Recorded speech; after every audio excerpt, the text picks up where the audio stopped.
Hey guys, what is up? Super K-Man Rocks here, and we are here for my LCK week number 8 overview and analysis video in the spring split. While every other region gets a lot of their fun happening right now with the playoffs starting, the LPL, the LEC, the LTA, all of them are jumping into playoffs. The LCK's got a bit of a longer regular season, so we still are trucking along. This is the penultimate regular season week, so week 9 is of course our final regular season week before we get into playoffs, so a bit more posturing and a bit more to play for, at least for some of the teams that are really on the edge of playoffs. I'm excited. I hope you guys are as well. If you are, let me know down in the comments section below. I'm curious to know where you guys are landing right now when it comes to the LCK. I know there's a lot of different opinions out there, so I'm just curious where you guys are at, but I'll go ahead and talk about where I'm at as we go throughout this video. If you are new here, what we are going to do is go series by series, talking about the advantages and the disadvantages that each team was able to generate. I'll be giving a player of the series and a dud of the series for each series that we cover, and at the end of the week, I will be giving a player of the week and a dud of the week to tie everything into a nice, neat little bow. We will, of course, be updating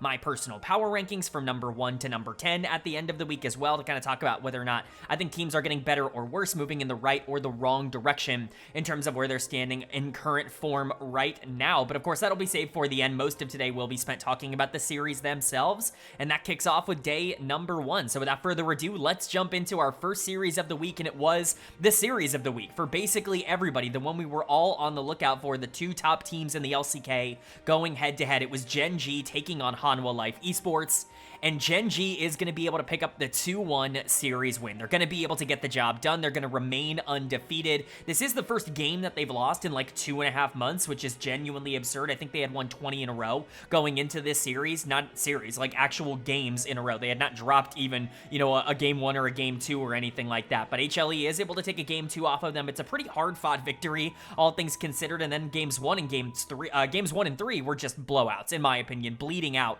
for HLE. They couldn't really do anything on the map the moment that Gen.G started to generate some advantages with the comps that they were able to draft for themselves. There was never really any looking back, and that's really what separated Gen.G from HLE in this particular series.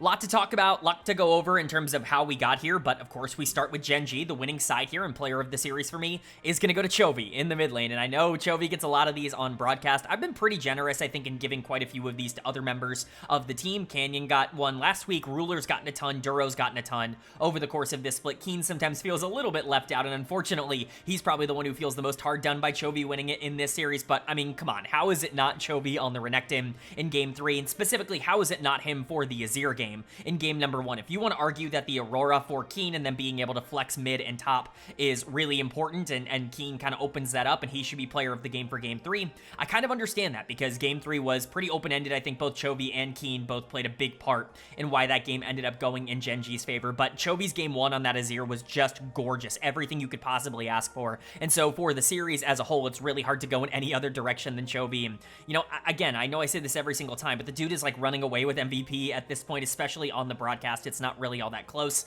in terms of where things are going to land for him. I think it's a little bit closer for me because I'm giving a little bit more credit to the rest of Gen.G, but Chovy has been about as good as he's ever been in the LCK. I've been a big proponent of him being the best player in the world for the past 2 or 3 years on this channel. In fact, I don't even really think there's been a lot of competition. Knight, in my opinion, in the LPL is the only player that's even close to his level in terms of the production that he's able to put out as consistently as he's able to do it, and he continues to be able to step up and really push his team forward in a lot of instances. And again, I think one of the big selling points of this series in particular is that game 3 draft, where they're able to flex the Aurora onto the top side because Keen can play it really well, but more specifically, they can flex that Renekton into the mid lane to go into the Galio in order to try to punish that matchup really heavily, and that's exactly what happens. Chovy abuses Zeka in game number 3 by playing the Renekton in a matchup where he is incredibly strong, and the fact that Chovy is so proficient at champions like that makes that possible in the first place. So credit to him individually as a player. He did a great job here. Like I said, if you wanted to give it to Keen, I kind of considered Keen for player of the series because you could argue he was more important in game number 3 on that Aurora, where he was just doing a ton of damage. He really brutalized that Gnar matchup early on and just did a great job of outplaying Zeus, and Zeus is obviously such a key piece for Hanwha Life. I would argue that right now he's the most important piece for HLE in terms of whether or not they succeed at a super high level or, you know, fail at a super high level. If Zeus is playing well, they can beat basically anybody in the world. We saw that in the playoffs, but Zeus can be rather inconsistent, and so when he does lose, like he did did in game number 3 can be a bit more difficult for them to overcome some of their own challenges. For Keen to be able to step up and do as well as he did in this matchup, I think is overall just really positive for Gen.G. I think you could say the same thing for Ruler and Duro, who, at least to me, have pretty clearly been the best bot lane in the LCK. I love Viper and Delight, and I think they've been very good. You could argue that Viper and Ruler have been on the same level, but Duro has been the best support in the LCK in terms of the production and what he's been able to do, and I think this series was another great example of that. There were times where it wasn't perfect for Duro, where Delight had, a couple of advantages, especially in game number 2 when he was on the Rel, but at the end of the day, Duro still looked excellent throughout these 3 games, and I think he's really come along as one of the most consistent supports in the world, and I knew I was very high on him coming into the year. We kind of all knew he was going to get here eventually because that's just the Gen.G system, but it's cool to see it happen so quickly. Canyon was also great, definitely the better jungler in this series, and overall Gen.G just looking phenomenal. 15-0, undefeated. They are done playing the top teams, in the league. Like, HLE is out of the way now. Their 2 series against them in the regular season are done. They are on the pathway to an undefeated regular season. They just have to overcome some of the spoiler teams at the back half of the standings here, and if they can do that, they will be ending undefeated. And then for Hanwha Life on the other side, it's just some of the problems that they've had on a little bit of a smaller scale coming up to really bite them in this series. Peanut has really not been all that good in the early game across this split. His numbers are not particularly solid. When you kind of delve into the stats, it's not really as good as you maybe would think, considering how good HLE has been, and I think that got taken advantage of in this series, where you look at game 1 and game 3, and Xin Zhao and Pantheon and these champions getting far behind, that just gets exploited really effortlessly by great teams. I don't think it's been quite the strategy that HLE have wanted to go towards to make such a skirmish heavy comp in the mid game, things like Pantheon Galio or Xin Zhao Ahri. I don't think that really plays into the strengths of HLE in terms of how they want to play things out, and I think Gen.G took full advantage of that, and Peanut is going to get dud of the series because of that. When you're looking at the series as a whole, his lackluster gameplay, I think, is what held them back, although I think that there are other places you could potentially look. Zeka obviously gets mega countered in game number 3 and can't really play the game out on Galio. That's unfortunate. Zeus is not in a good matchup at all on the top side playing as Gnar, and honestly, he was probably the weakest player in game 3 in particular. I just think Peanut was way too bad in game number 1 to not give him dud of the series. Kind of the inverse effect of Chovy, his former teammate on the other side, where Chovy was so good in game 1 that I had to give him player of the series. Peanut kind of threw away this series in game number 1. Delight, I don't think played particularly well for a large majority of this series. Viper was really the only one stepping up and being aggressive in moments where he was allowed to get away with it. Zeus was doing a bit of that. He was pretty good in game number 1 on the Gwen, and certainly was not bad in game 2 on the Jace, but overall, HLE just kind of felt outclassed across the board. Their win was really hard fought. It took them a while to be able to establish the map in the way that they wanted to with that Talia and Sejuani, and it took them a while to get Zeus and Viper online to be able to deal enough damage to, just straight up win the game. And for Gen.G, you look at their wins and how HLE lost, it was just early lead, snowball, bleed out, done. It's a sub 30-minute game, no real issues coming in for Gen.G, and that's the concern for HLE, is they have to work so much harder for their victories, and I think that became clear here. But again, Gen.G's on the road to a perfect split. They've done it before here in the LCK, and quite frankly, with the way that this roster is playing right now, there's no reason to believe they can't do it again. Then moving on to our second series of day number 1, and as we go from a top of the table clash to a bottom of the table clash, we get the DN Freecs taking on DRX, and DRX is going to pick up the 2-0 series win. Not quite as much excitement for me talking about this series. I wonder why. Not quite as much on the line. Both of these teams are basically already out of playoff contention. DNF is officially eliminated, even with 4 full series remaining, which is insane. I think technically DRX is still alive, especially with this victory. If everything goes wrong for a bunch of teams above them at 4-11, there is a shot that they can get into the playoffs, but it is definitely not very likely. Both of these teams at this point are just playing for pride, and I think playing to keep their jobs in some of these cases, and so we'll kind of go ahead and talk about that. Player of the series for me is going to go to Ondel in the support position, specifically for this Nico game in game number 2. He still was really good on the Alistar in game number 1. Senna has definitely been, popping up in popularity quite a bit over the course of the past couple of weeks. I think teams are realizing that later games are happening now. This is something I've been talking about a ton, not only on this channel, but when I'm on cast for the LPL, I've been talking a lot about how hyper carries and these later game, focused ADCs, or specifically AD carries that index one way or the other. I think things like Senna, Zeri, Jinx for the late game, or even things like Lucian, popping back up into the meta for the early game, they make a lot more sense now. Caitlyn, I think, is in that vein as well, because you don't need something that can be quite as consistent across all forms. Now, Varus is still very strong, but things like Ezreal, I think, have fallen down in priority. I say that as Ezreal wins game number 2 here, but it just creates a different different kind of, you know, way you want to play the game, because the timers are very different and the way you play out the early game is very different on the new map. But Ondel taking full advantage of that, getting a playmaker like Nico in game number 2 and really pushing it to its fullest. I don't think Ondel's been particularly good over the course of this year. I've never really been a huge fan of his game. I think there have been flashes, definitely times where he's looked okay, specifically at the beginning of some splits before his AD carry just runs out of gas, whether it be, you know, Taiyun now over in the LPL or Bull over on Bro.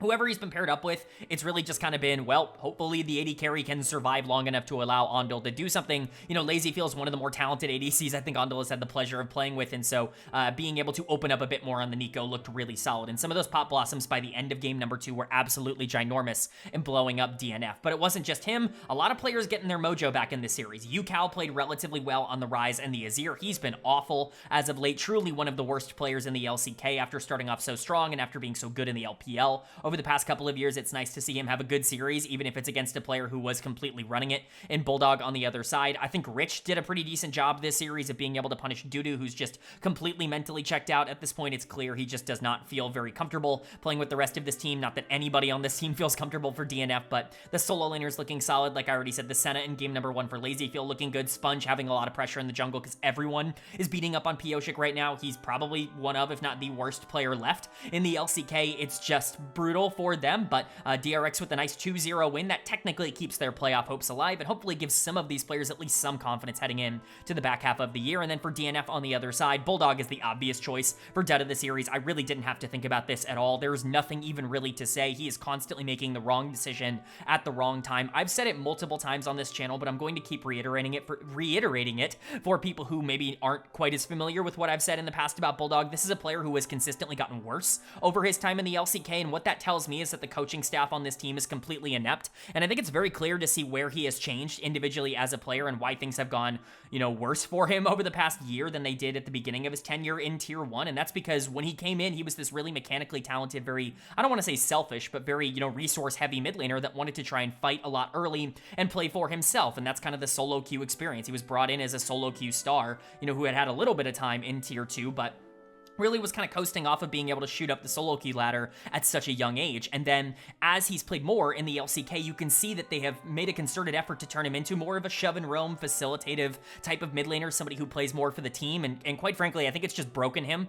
Like as a player, I think it is clear that his mentality is just completely busted. At this point, he does not know what he's supposed to be doing on the map. He was never built to be this facilitative shove and roam type of player that plays Talia and Galio every single game, but you know, and Hui, I guess in game number 2, but like that's what they wanted him to be for so long that it's ended up kind of just turning a player who was really mechanically talented and could have been an actual carry for a team like this into somebody that's just not even valuable at the Tier 1 level. It's complete coaching ineptitude, in my opinion, and I think the organization is at fault for that, but everybody on the team is bad at this point. We already talked about Dudu just kind of running out of gas. Pioshik has been awful, like truly unplayable. The fact that he is still playing in the LCK is a mystery to everybody. Like there's just no reason that he should be playing. Void has already been brought up for a series here in the LCK. There's no reason he shouldn't be playing more. Life has not been particularly good. Berserker is starting to lose his mind. He was playing fine for a majority of these games and then randomly goes in after his entire team gets pop blossomed in game number 2 and just dies. Like I think he's just given up as well. DNF is bad. They're at 1-14. They're already eliminated from playoffs. There's nothing else to see from this team. They're just going to bleed out into last place. And for DRX, it's a nice win to get, but everybody's beating DNF. It's not really changing my mind on where this team sits. But then moving on now to day number 2, and we kick day 2 off with one of the most predictable and, quite frankly, like historic upsets that we've seen. Not historic in like a crazy way, but historic in this is normal way. OK BRION taking on Dplus KIA. Of course, OK Bro ends up winning this series 2-0. It's almost yearly how Bro just randomly picks up a win against Damwon. It's always happened, and quite frankly, I had been getting a little bit disappointed in the past couple of splits because it hasn't really been there for these two teams. It's felt like DK has kind of gotten over their weird like losing streak to Bro that they had in their prime. And you know, I think this goes back to when DK was considered the best team in the world for a long time in 2020 and 2021 when they seemed to lose to Bro every single time these two played against each other. You know, obviously I think some people have been starting to talk about DK as kind of falling off the wagon. This in isolation is kind of part of that, but I think more than that, this signals to me that that Damwon really is back, that Showmaker really is back, because this would have never happened to the DK from the last couple of years. This needed to happen to a Damwon team that even kind of resembled what Showmaker and Beryl were the last time these two played together. But for Bro, it's a nice win, and I think it comes off the back of the players who have been playing well as of late continuing to play really well, and we can talk about that. Closer is going to get player of the series for me because he mega gapped Showmaker in the mid lane here. Closer's been awesome, easily the best player on Bro so far in 2025. I've been a Closer hater for most of this channel's history. I've pushed back pretty heavily on him being considered one of the upper tier, even middle tier mid laners. I think he's been slightly below average at this level for quite a long time, and it's just kind of been bailed out by having teammates that do a lot of the heavy lifting around him, whether that be in the jungle or in the bot lane. I think he's had a couple of really nice teams surrounding him, but as it turns out, he just needed a change of scenery. He comes over here to Bro, and honestly, he's having the best split of his entire career. I don't think that that's debatable. I think some people are going to push that year that, you know, Prince, Kale, and Krako were on Sandbox with him, where he got third team All-Pro. He was mega overrated that split. You know, I covered it on the channel at the time. I didn't really see it in him. I think the rest of that team was doing a ton of the heavy lifting. The bot lane was always winning 2v2. Krako always had pressure in the jungle. He didn't have to do a single thing in the mid lane, and yet he constantly was getting a lot of praise. I didn't really understand it. Here I get it. Like, this is the team that's really been able to bring out the most in what Closer is as a player, which is a #1 option for them right now. He can be a carry on things like Yone and Ahri. He's always been an assassin player, and I think that's coming to light right now. And I think the rest of this team is performing well. Hype has really gotten back into form. He's super inconsistent as a player. His bad games are still very bad at this level, but at least he's shown like a good level of promise, a good level of upside. It's something that his other KT challenger, you know, former teammates have not shown at this level. Players like Hanwha, players like Wei that have been, you know, demoted back down into the Challengers League. A lot of them have continuously really struggled. They've not shown the upside. Hype has shown the upside of what it can look like at its absolute best, and he was a really nice carry in game number 2 with all the gold he got on the Ezreal. Polu has been pretty solid over the past couple of weeks. I'm certainly not going to sit here and say he's anything other than a slightly below average support, but he's been better than he has been recently. Krako has been a huge upgrade to this team in the jungle, regardless of if that, you know, represents itself in the results. I think that his performances alone have been significantly better than anything that Hanwha was even close to giving this team at the beginning of the year, because they were getting nothing out of that jungle position, especially in the early game, and Morgan also looked really solid in this series. You can kind of rely on him. He hasn't been as good as he's been in past years, but he's still been pretty solid. So nice win for Bro. And a bad loss for DK. It just continues to pile on. This team finally got themselves back to 500 last week, and it felt like, you know, hopefully they can just hang on to this, develop some momentum, and try to get top 4 going into the playoffs. I think at this point, that's probably the goal for them, even if they want to reach a lot higher, considering they were undefeated in the regular season in the winter split and, you know, made top 3 and all that stuff. That doesn't look like the team that's there anymore, but now you're sitting below 500 in both series score and game score. You're 18 and 19 in terms of game score coming out of this series, and you have a lot of noticeable problems when you don't generate leads in the early game. Most notably Showmaker, obviously, who's going to get dud of the series in the mid lane here. He's been completely off his game. I'm not going to sit here and pretend that as a Showmaker defender, I haven't seen, you know, parts of this in years past. The thing about Showmaker over the past couple of years is he would have these 4 or 5 week stretches where he's like genuinely one of the best mid laners in the world again, and then he would have another like 3 or 4 week stretch where he's just really bad. Right now, he's in one of the bad stretches, and it looks like even with a better team around him, he's not really able to get out of that inconsistency that he has had over the past couple of years, and it's really unfortunate because playing the Azir the way he did in game 2 is completely unacceptable. He was miserably bad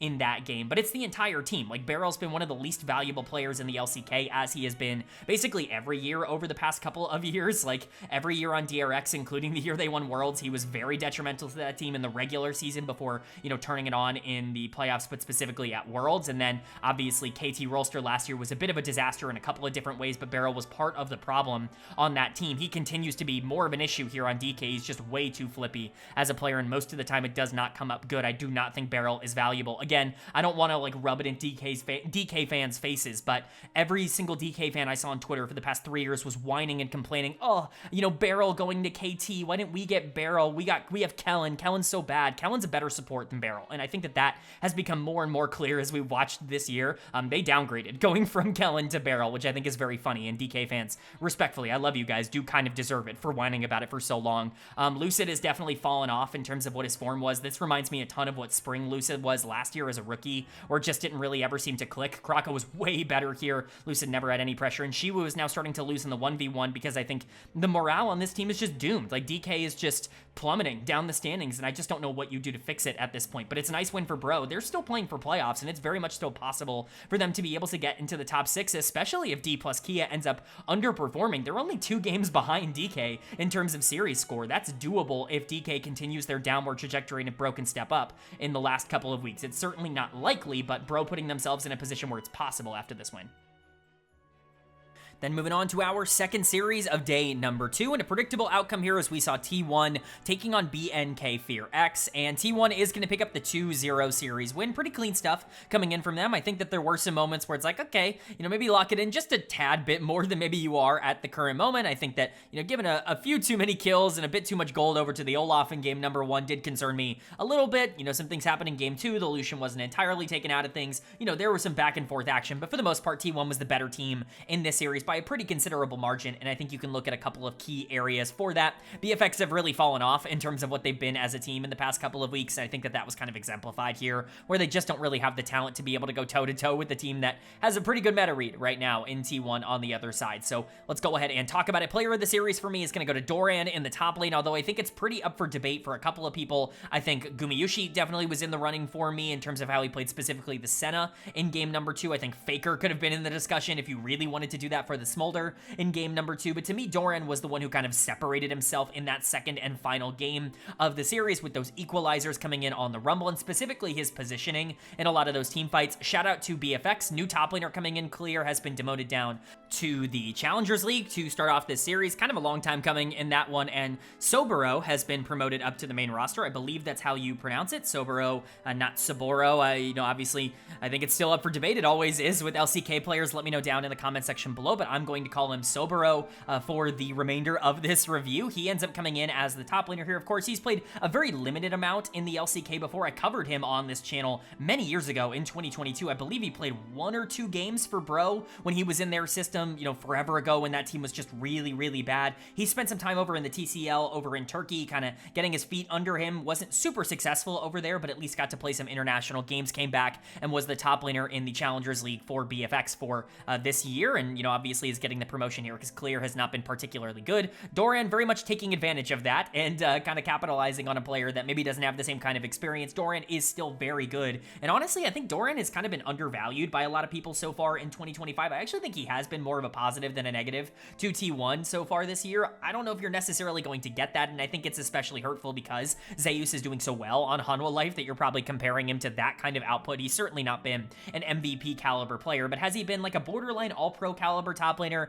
I think you could make the argument. I think he's within the conversation. Would I put him there? Probably not, because I think that there are a couple other top laners that I would put above him in terms of the production so far. He's probably around number 5 in terms of where I would rank, top laners in the LCK right now, but that's okay. Like, he has been a positive, and the Rumble, I think, showed that at least in team fights, he's actually had some phenomenal moments. It's just been very inconsistent from him, which is not necessarily his MO, so hopefully he can get some of that consistency back. Like we talked about the carry duo, though, 4T1 stepping up here. Gumayushi, I think, has felt a lot more comfortable over the past couple of weeks. It definitely took him some time to get, used to playing back in the LCK, and I'm not saying that because, he wasn't prepared. I'm sure just a lot of the noise actually impacted how this team wanted to play through bot lane, but he started to get that form back. He's been much better in the past 2 weeks than he was when he first, came back in for Smash. I think Faker has been awesome over the past couple of weeks, with the exception of that series against Gen.G that he just completely sold on his own. Outside of that, he's been really good. Vikla will do that for you on the other side of a matchup. Owner's obviously been this team's MVP candidate and, MVP frontrunner at times for them. Keria was really solid in this series. It feels like he's starting to get, back into form. Everything's just kind of clicking a little bit better for T1, and not really a ton of things to discuss here. Really, this is just them being better in a lot of pivotal areas. And for BFX on the other side, they're not very talented. I think they're kind of just crashing back down to earth. I know I've said that a couple of times over the course of the past couple of weeks for them, but their overperformance at the beginning of the split was not really indicative of who this team is, in my opinion. I think it's very clear that what they were in winter is a lot closer to what they actually are as a team, which is one of the weakest in the entire league. Maybe not quite at the level of a DRX or a DNF right now, because those teams are just disasters across the board, but this team has some of the worst players in the league, and I think you could make the argument that Vikla right now is the worst player in the LCK. Like, him and Pioshik are really fighting it out, in my opinion, for that award. Very funny considering how veteran both of those players are, but Vikla's been awful for this team. He is going to once again get dead of the series. Like I said, I think you could consider giving this to Soboro on the top side, because that game 2 on the Jace was just really bad, all things considered, but the Olaf game was actually pretty relevant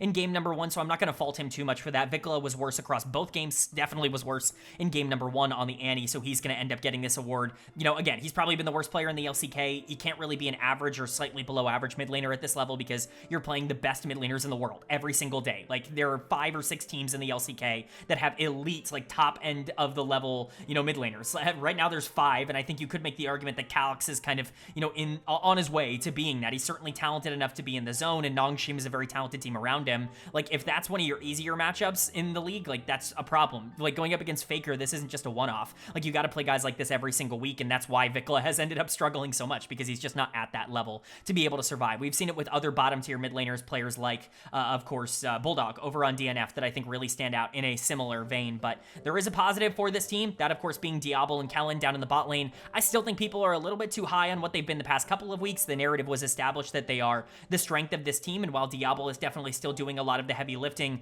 on game 2, like especially here with the Lucian, I don't think it's enough for me to be like, oh, he's elo held in the way that he is. This guy's a rookie. I'm not gonna sit here and say that he's elo held. I think that that's a pretty baseless comment. I think obviously going into next year, we'll see what this team can do to actually build around him, but this was not a team that was ever expected to be good. Diablo being good was a surprise, I think, to a lot of people. At least it was to me. I knew he was aggressive, but I didn't think he was gonna translate this easily with no talent around him. Kellen has obviously been very good as well, but this team is just not very good, right? Like, they just do not have a wide breadth of how they can play the game, and they get taken advantage of in a couple of key aspects. Hopefully top lane can end up stabilizing, because, you know, I'm interested to see what this team can do with at least fresh blood in it. They need to make some changes, and for T1 on the other side, it does feel like they're getting more comfortable now that they've reintegrated Gumayusi back in. Feels like the team is playing better, but we'll have to see them against somebody that isn't BFX in order to really test that theory.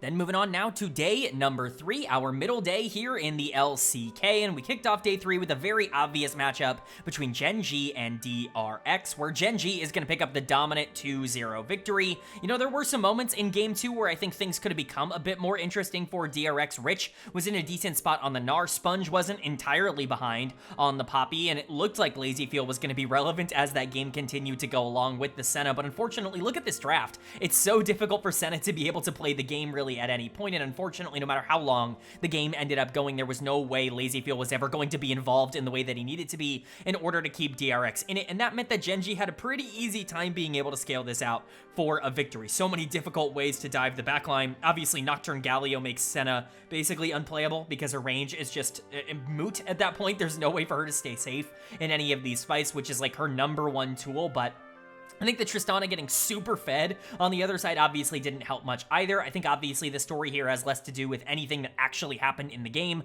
and more to do with the fact that Gen.G are now 2 series away from going 18-0 in the regular season, which would be awesome for them. Again, they've already done this before in the LCK, so it wouldn't be the most unbelievable achievement of all time, but this team is just on fire right now, and especially after they were never really the best team in the winter split, for them to turn it on like this is incredible. Player of the series is obviously going to go to Ruler in the bot lane. I don't think you need me to explain why he's getting the award in this series. He decimated them on the Tristana in particular in game number 2. Just DRX had no answer to the constant resets and the sheer amount of damage that Ruler was able to output throughout the entirety of this series. And honestly, Ruler has been doing this super consistently. He's not always been the biggest highlight in the entire world, but he's had some incredible games so far this year, and I think he's really made his case to be the best AD carry in the world once again. Not that that should really be surprising to anybody. I mean, it's Ruler. I've said multiple times on this channel that I think he's the best AD carry of all time. You know, I still stand by that argument. I think in terms of accomplishments, he's right up there with anybody else, and I think he continues to really add to that legacy with yet another dominant split here coming back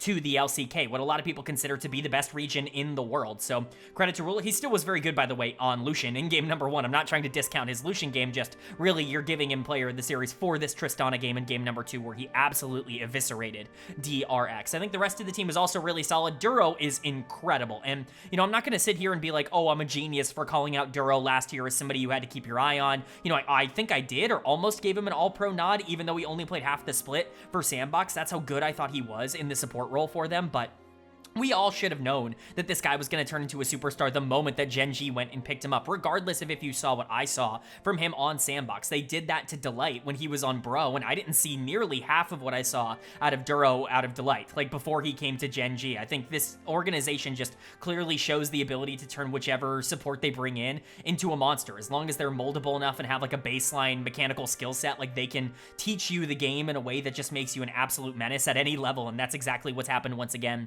to Duro. Duro. Again, I think he might have had the best pieces of anybody they brought in, maybe except for Lehens, because Lehens' mechanical ceiling is just absurd. He's just super aggressive. But Duro, I think, as a prospect, was better than Delight. I think he could become better than Delight. He might already be better than Delight in terms of what he's turning into. It's actually absurd how quickly he's been able to evolve. Canyon was very solid in this series, and that's with Sponge stepping up and actually playing relatively well. For DRX, Chovy mega gapped, outclassed, whatever you want to say, UCal on the other side of this matchup. We're going to talk about UCal, and then Keen continues to be a positive for Gen.G. They're just great everywhere. Again, this is a super team. You don't go 16-0 by accident. This is a super team right now. They're 32-4 in terms of game score. And then for DRX on the other side, this team is just not very good, even with their win earlier in the week over DNF. Like, that doesn't change my mind about who DRX is, right? You're not surprised by them getting completely blown back by Gen.G. Nobody should be shocked by that. I think you're just a little bit disappointed that this is what this team has turned into. Remember, they put up a decent fight in the winter split. They were borderline top 6, top 7 team in the LCK. At times, they were better than KT Rolster. It just never really felt like it clicked like all the way for them, and it kind of cost them their spot in the actual playoffs themselves. But they have not come out with any of that so far in the spring split. It's been an absolute disaster for them, and I think it's really UCal that's leading the charge in a negative way for them. He's going to get another dud of the series here. He's gone from being one of the like underrated players in the LCK in the winter split, like genuinely a top 3 guy in terms of added value to his individual team when he was hard carrying them across the finish line, to a player that I can't even like confidently say should be playing right now. Like, that's where he's at. Like, over the past like 4 or 5 weeks, he's genuinely been one of the worst players in the LCK. There's just nothing else left to say. I don't know if it's mental. I don't know if he's boomed. I don't know if he's just crashing back down to earth. Like, I don't know what it is, right? But UCal has gone from a player that I've been really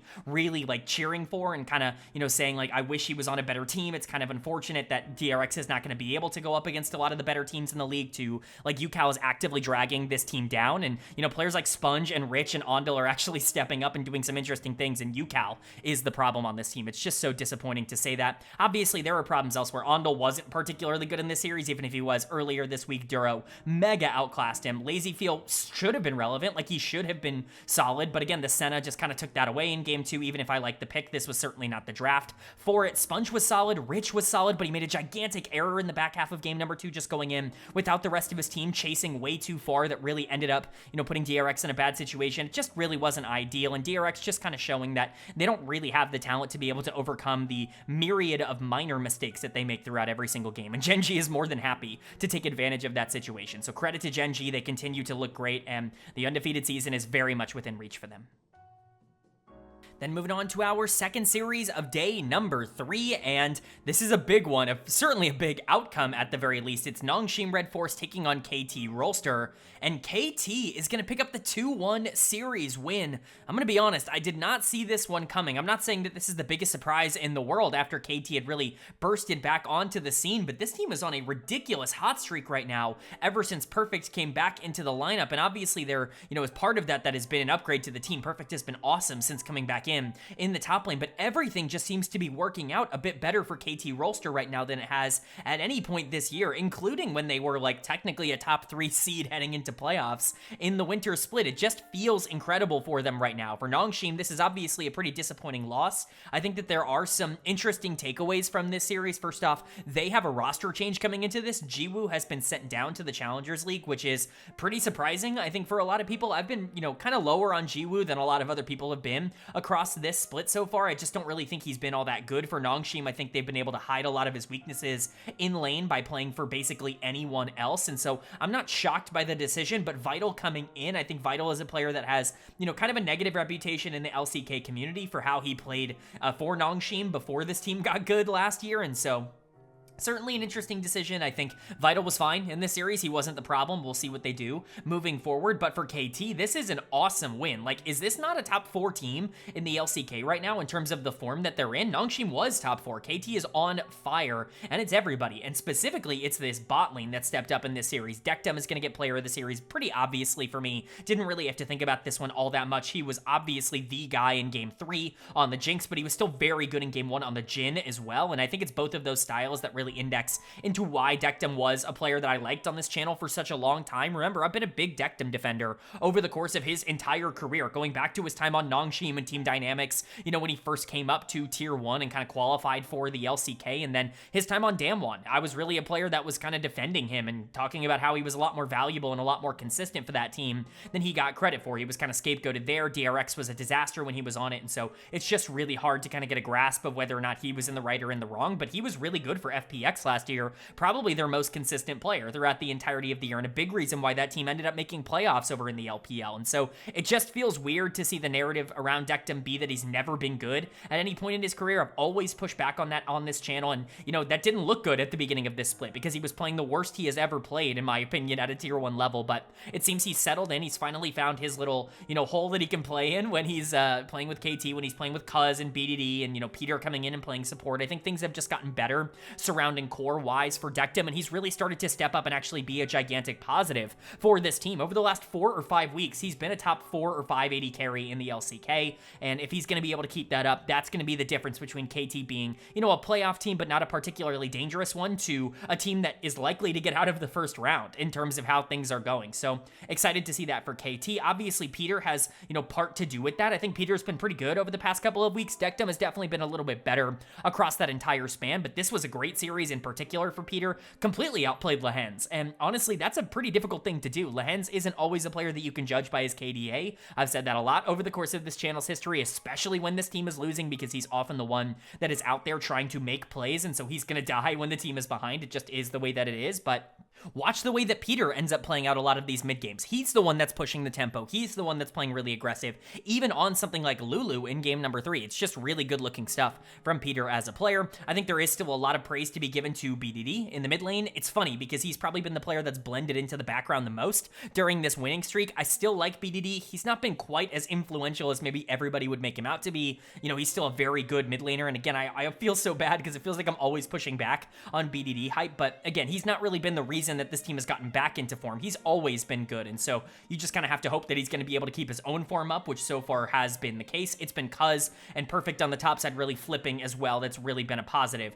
for this team. Cuz very much out-jungled Gideon in terms of tempo and advantages in this series, and Perfect more than fine on the top side. One of his weaker series since coming back, and he was still probably the better top laner here. So everything's just kind of going well for KT Rolster. Not really a lot of negatives. This bot lane in particular has gone from being the worst in the entire league to locking in and being like upper half at the very least over the past couple of weeks. And then for Nongshim on the other side, again, a lot of people might blame this on the bot lane, you know, roster decision. I don't really see it that way. Vital was certainly not the issue for me in this series. I think he individually played fine. Lehens obviously had his own individual problems, and some of that might stem from this bot lane not being the most synergistic at the current moment because they haven't had a ton of time to play together, but Lehens is going to get dead of the series for me. The plays he was going for were just bad plays. Like, there's nothing else really to say, specifically on the Leona in game number 1, where it just didn't really feel like he was ever locked in. I don't think he's the only choice for dead of the series here. I think that there were a lot of things wrong with Nongshim, specifically Gideon just kind of getting out jungled, but Lehens was not very good in these games, and I think that that is actually just a problem for this team. He's a big reason why they're here in a positive place in the first place, like sitting at 8-6.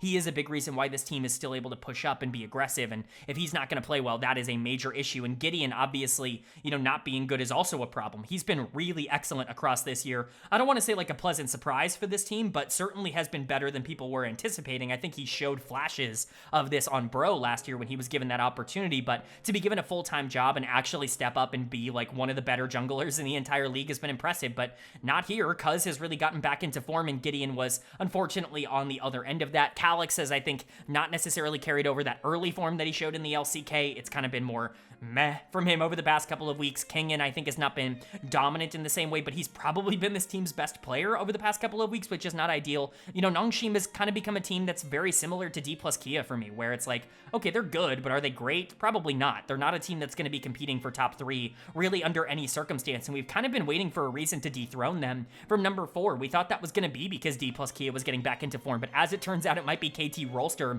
who jumps all the way up into that top 4 after their changes, and I can't say that I saw this one coming. But then moving on now to day number 4, and we kick day 4 off with another really big upset here as Hanwha Life Esports took on Dplus KIA. and DK somehow, some way, in the run of form that they've been on, pick up the 2-1 series win here. How the hell did this happen? How did we get to the point where Dplus KIA is taking down Hanwha Life? That just didn't feel like it was going to happen going into today, but I guess that is what happens for Dplus KIA, for Damwon, for this organization's history. They lose to Bro, and then all of a sudden it wakes them up and they go on these dominant runs. All they needed was to, get slapped around a little bit by a team near the bottom of the standings. It's so funny how instantly that ends up changing the form that they are in, but jokes aside, like, DK actually played really well in these games. They did a great job of being able to establish their own pressure in quite a few of these games. I think game 3 was more of an HLE mistake fest than it was a Dplus KIA, like, dominating type of game. I think that there were just some weird things that should not have been allowed for Dplus KIA in game number 3 that they got away with, but at the end of the day, they got away with it, and that's really what matters in the end. And for HLE, what happened this week? I get that Gen.G is one of those matchups where it's like, okay, you took a game off of Gen.G, you lost the series, but at the end of the day, like, Gen.G's the best team in the league, really the only team you can consistently say is better than Hanwha Life. You're not worried too much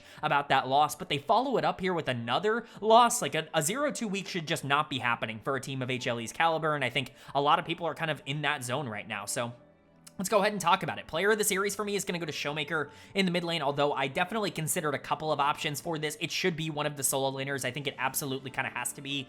Shiwu was super relevant in game number 3 on the Yorick, and he was pretty good in game 1 on the Gwen as well. The only reason I'm not giving Shiwu player of the series, because honestly, he probably stood out the most in terms of game 3, is because there was absolutely no reason he should have. He played the game quite poorly in terms of his decision making. He just kind of got bailed out because HLE never really punished it. He played Yorick like a team fighter, and it just never got punished. Like, no split push pressure at all coming in from Yorick. And again, I just can't really compliment Shiwu on that, because I genuinely think that that is just the wrong way to play this champion. If you are going to play that style, picking Yorick is a complete waste of time. Like, there's genuinely no reason to pick that champion if this is how you're going to play, but he was super relevant. So if you want to give him player of the series, I think that is kind of up to you. To me, it disqualifies him just because I can't reasonably give player of the series to a guy who picks Yorick and then teleports into every team fight and does absolutely no split pushing throughout the entire game. So Showmaker ends up getting it. Showmaker was also better in game number 1, which I think is, an important part of this equation as well. And it's nice to see Showmaker actually bouncing back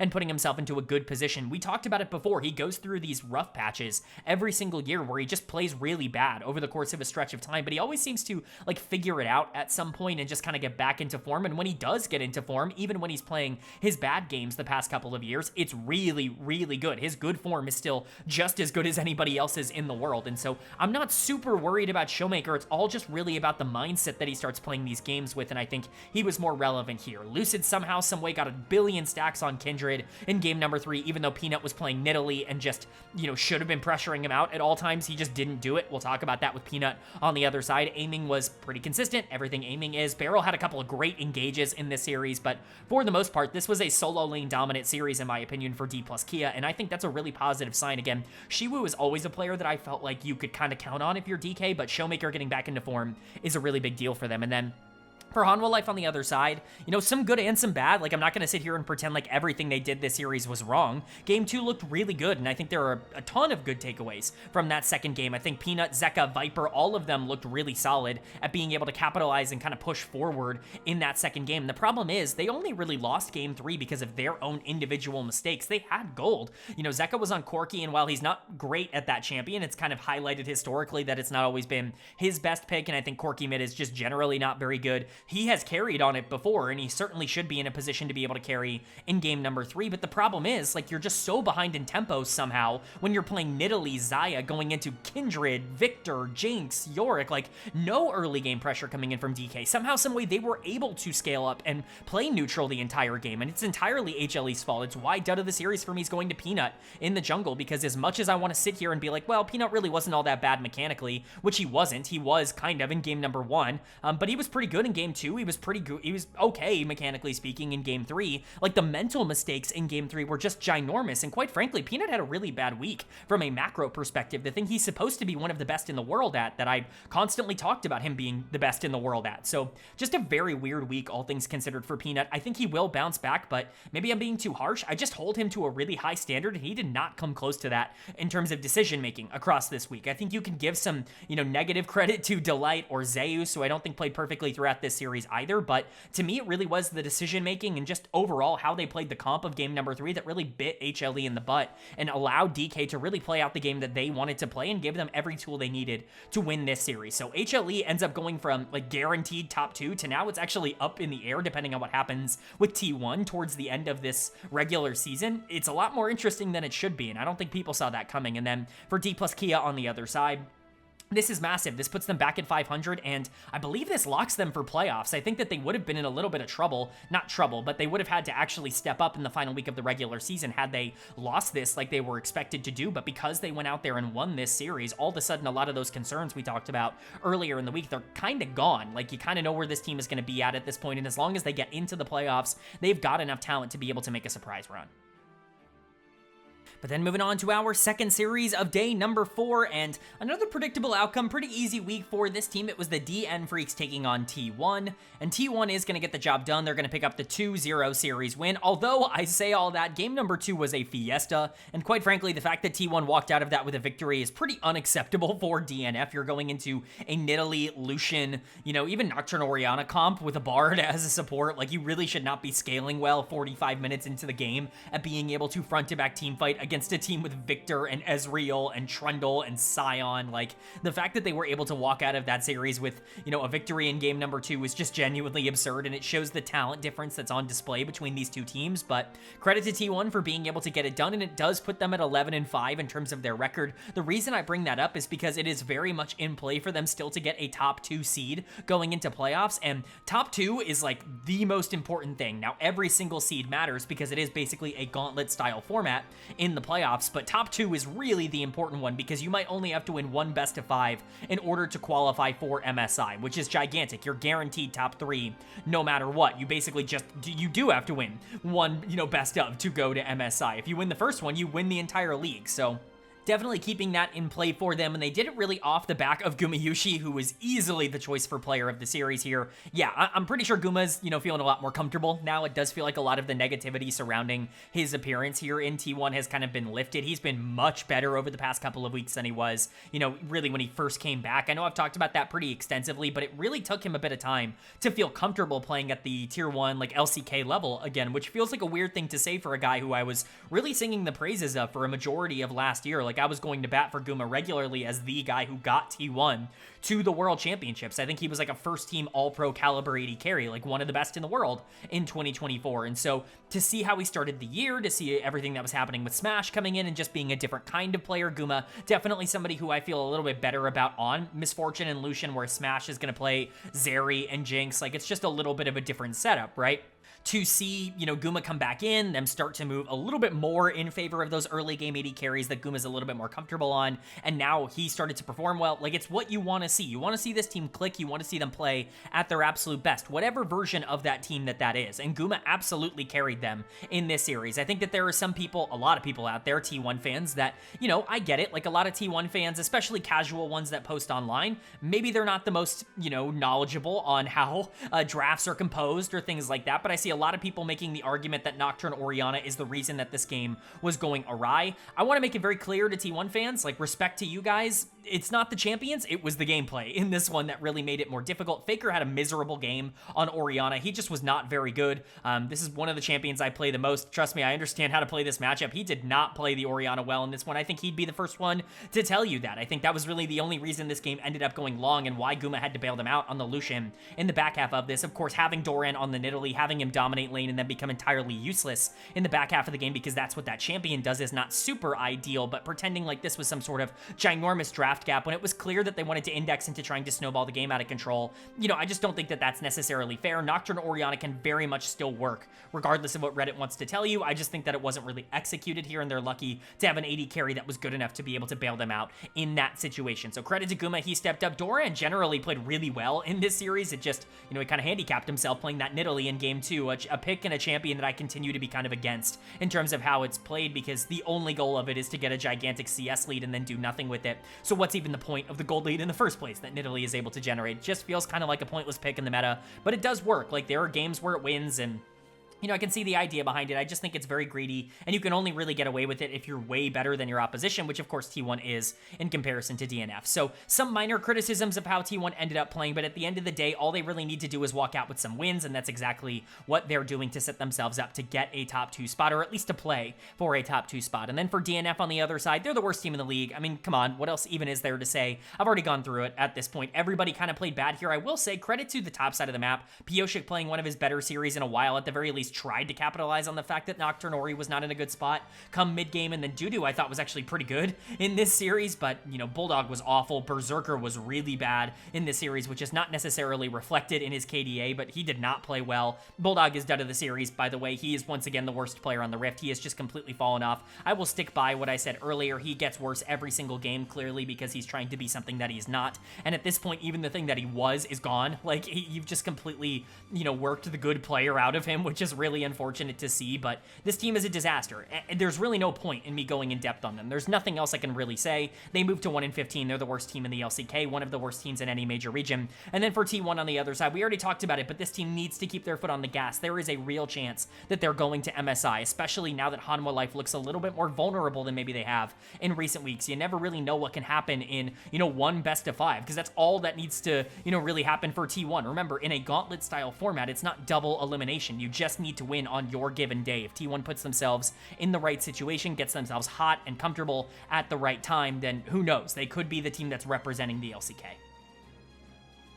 But then moving on now to day number 5, our final day of action here in week 8 of the LCK, and we kicked off day 5 with a matchup between OK BRION and NS RedForce, where NS is going to pick up the 2-1 series win. It did really come down to the wire at the end of game number 3, because things were just really back and forth. I think you're looking at a comp that indexed into Nidalee Renekton early on the side of NS, trying to go into a Yone Lilia and just hoping and praying that they're able to outlast and outfight, and they are able to do so. But it's because of the change they make mid-series to bring back their AD carry in Jiwoo into the starting lineup. Vital does start out and play game number 1. They end up dropping that first game, so they go back to Jiwoo, and he's the best player in the series from that point onwards. The pretty easy choice for player of the series, at least for me. I know Broadcast ended up giving it to Calix, who I think definitely was pretty good in this series, but Jiwoo was the guy, and I think it's pretty clear that putting him back in is a positive overall for NS. I know that there are now rumors and reports that both Jiwoo and Lehens are going to be playing for the Challengers League team this upcoming weekend, if only to get a little bit more stage time, because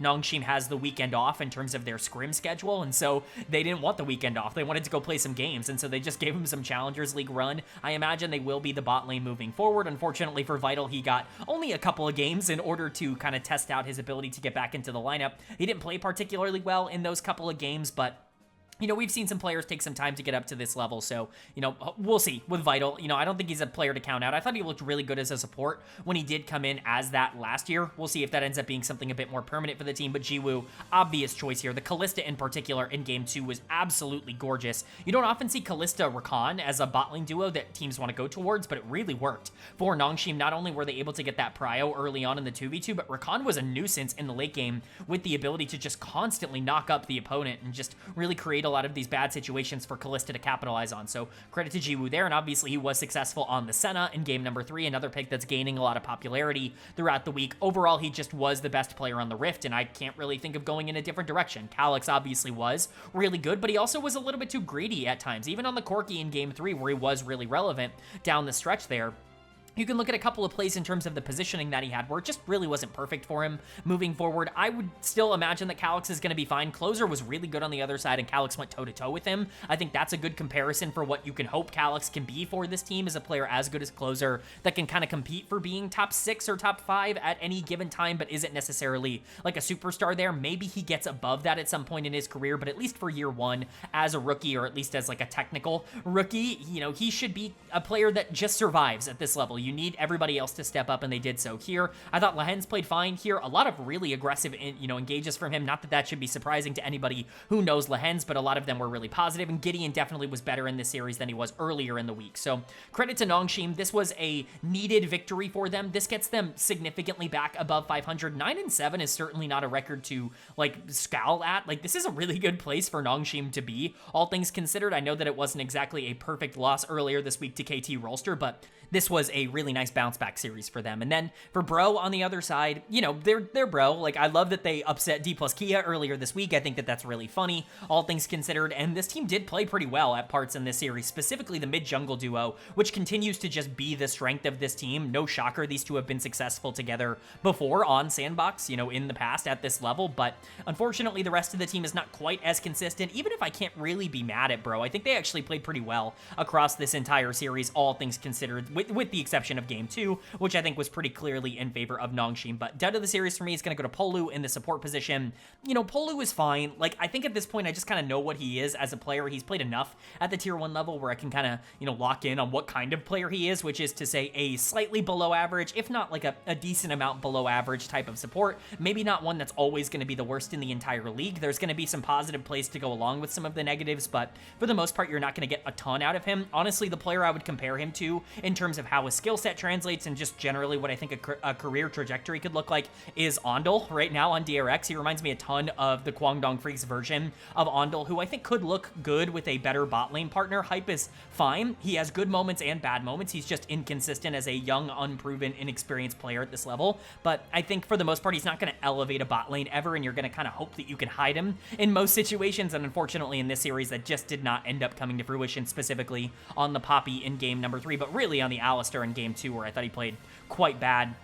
Like I said, I think the rest of the team was fine. Morgan was wholly inconsequential. I think that that could be considered a negative, but Krako and Closer were actually really good in this series at being able to generate pressure, and it really felt like the Lilia and the Yone were going to be able to get it done in the back half of Game 3. It just didn't end up working out like that. Hype was generally fine, but Jiwoo was definitely better on the other side. Bro is just who they are, right? They're good enough to cause some upsets, especially if the teams they're playing into underperform on any given day, but probably not good enough to take down a team that actually is playing well, and that's what Nongshim was. Are they top 4? Probably not right now. They still have a lot of things wrong with them. There are a lot of things they need to fix in terms of their consistency, but this is absolutely a playoff team, which they've locked, you know, pretty consistently at 9 and 7. And honestly, again, every seed matters. And so if they end up going into the playoffs as the number 4 seed, that matters a lot because it means they skip round number 1. So Nongshim in a decent position, especially if Jiwoo is going to come in and re-elevate the team.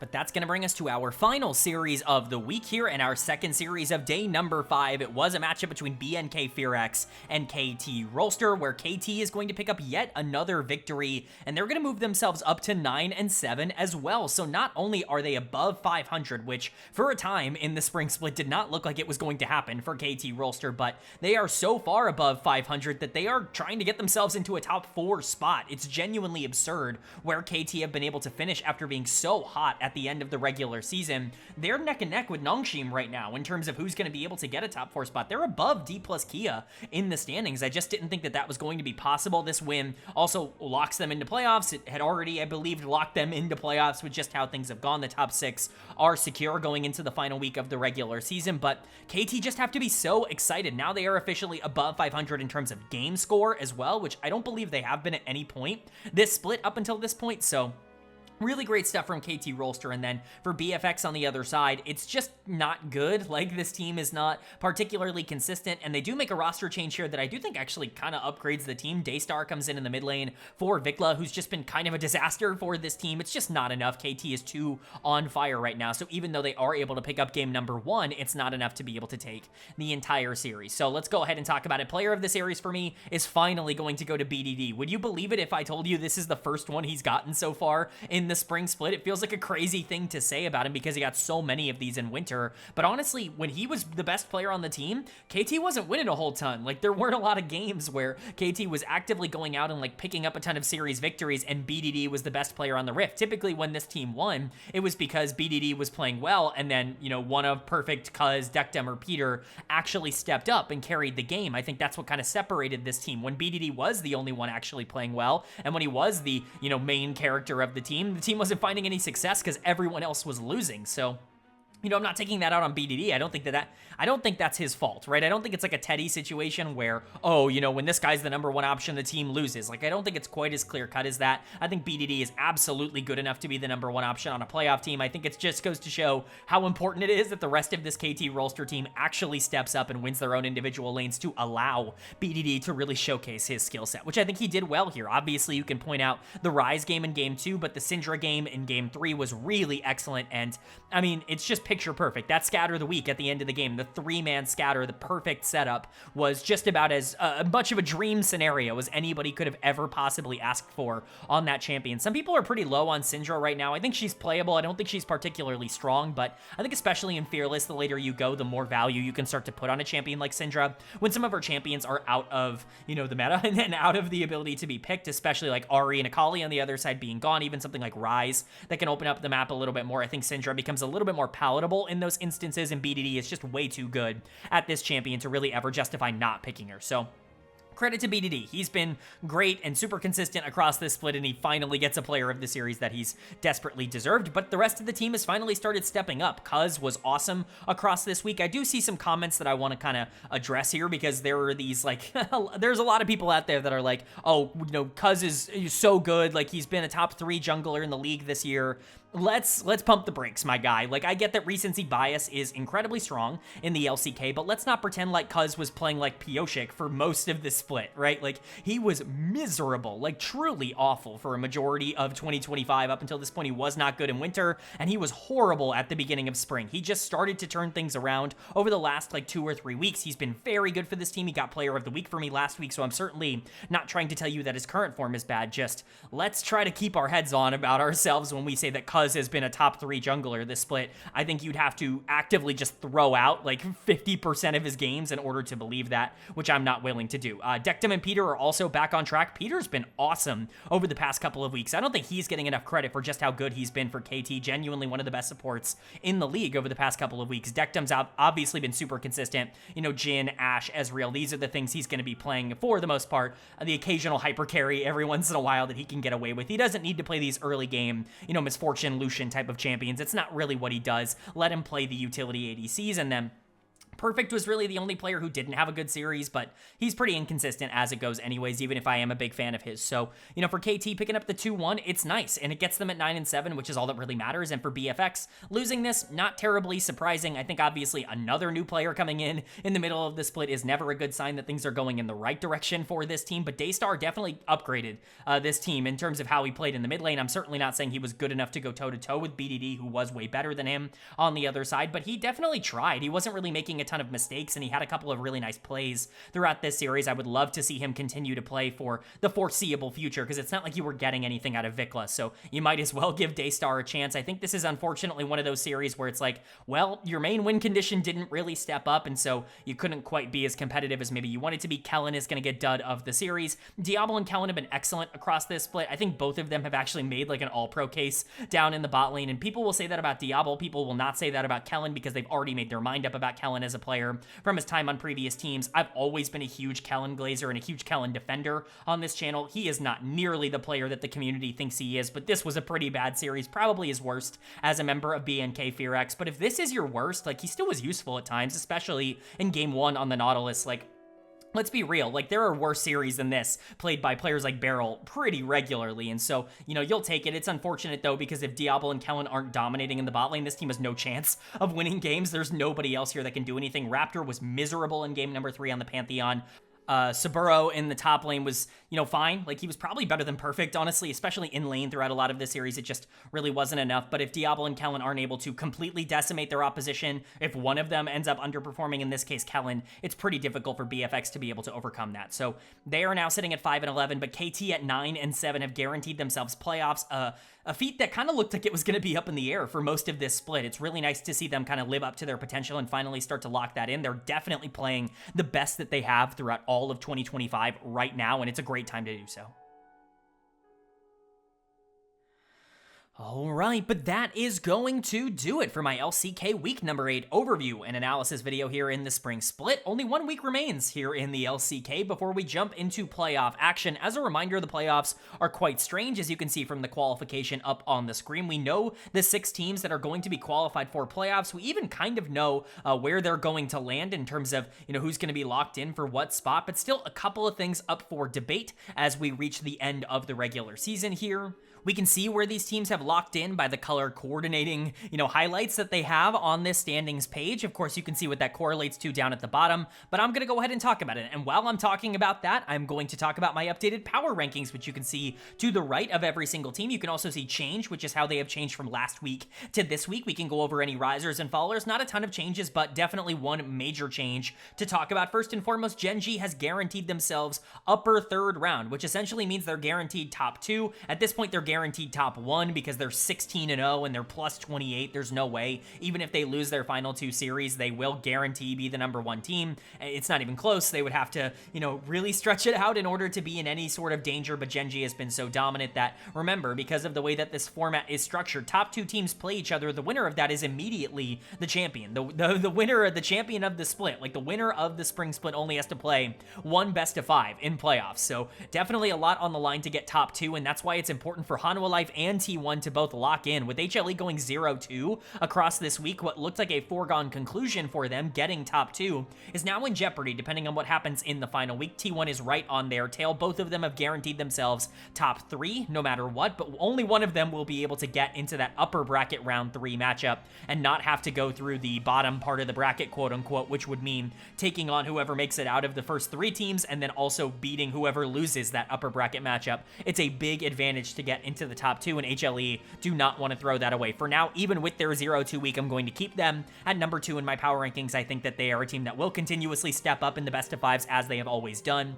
And I think T1 is still flawed in a couple of areas. So for now, I'm still projecting HLE to be that number 2 team, but I guess we will see. It's kind of up for, challenging next week, which we didn't think was going to happen. But then we've got the final 3 teams, which have locked themselves into playoffs. But remember, every single seed matters because depending on, 4, 5, or 6, you get to kind of advance an extra round. The 4 seed does not have to play the first bracket matchup because it's a gauntlet style format. 5 plays 6, winner of that plays 4, winner of that plays 3, winner of that plays the loser of 1 and 2, etc., right? Like, that's how the format goes. So Nongshim, KT, Dplus KIA, all of them really vying for one of those spots is pretty massive. They have very different roads to get there. Specifically, Nongshim has a very difficult, run of schedule next week. They've got to play some of the better teams in the league. Their matchup against Dplus KIA is going to determine a lot, as will KT's against Gen.G. So a lot of really important matchups, but as you can see, KT's all the way up to number 4 in my power rankings, and I have moved Nongshim down to number 6 in my power rankings. I can't justify having Nongshim above Dplus KIA right now. I do not believe they are a better team than Dplus KIA, even if they kind of proven they are over the course of this split. They've beaten them a couple of times. I just don't really believe that that's going to be the case going into the playoffs. If KT does get that number 4 seed, which is looking likely in terms of how their schedule breaks out, because they only need to win 1 series and they play DRX next week, then, Dplus KIA versus Nongshim in round 1, I kind of probably would favor Dplus KIA in that matchup personally. But of course, bottom 4 all eliminated. Bro, BFX, DRX, DNF, all gone.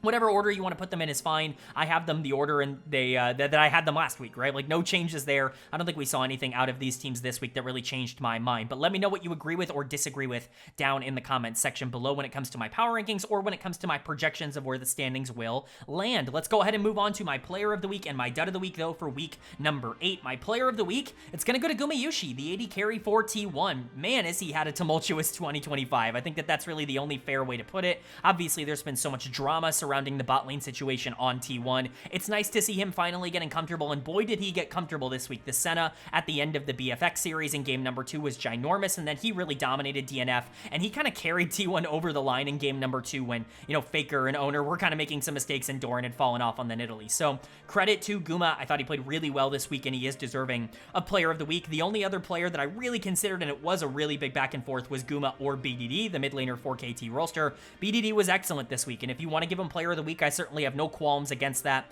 I just think Guma was a little bit more important towards T1's success, and BDD was more a byproduct of KT playing really well. But again, BDD was kind of the leading frontrunner of KT Rolster across this week. So whoever you want to give player of the series, or player of the week to, I should say, out of those two, is kind of up to you.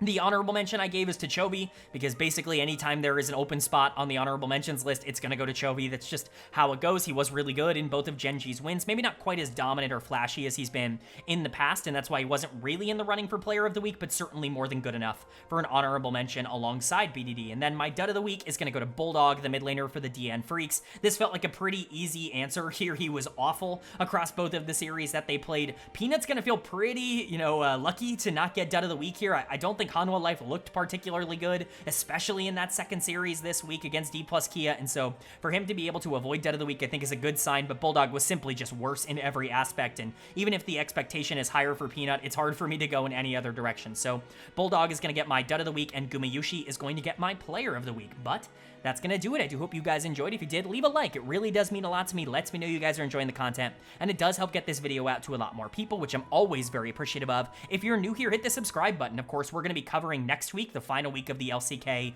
regular season, as well as all of the playoffs here in the LCK, and we're already getting into playoffs in all of the other major regions, so LTA North, LEC, and LPL. We also cover the NACL Tier 2 over in North America on this channel, so if you want a comprehensive overview of everything going on in LoL Esports, this is the place for it. Hit subscribe and hit that bell so you can be notified when those videos do go live. But with all that being said, I hope you all are having a great day. I hope you continue to have a great day, and I will see you all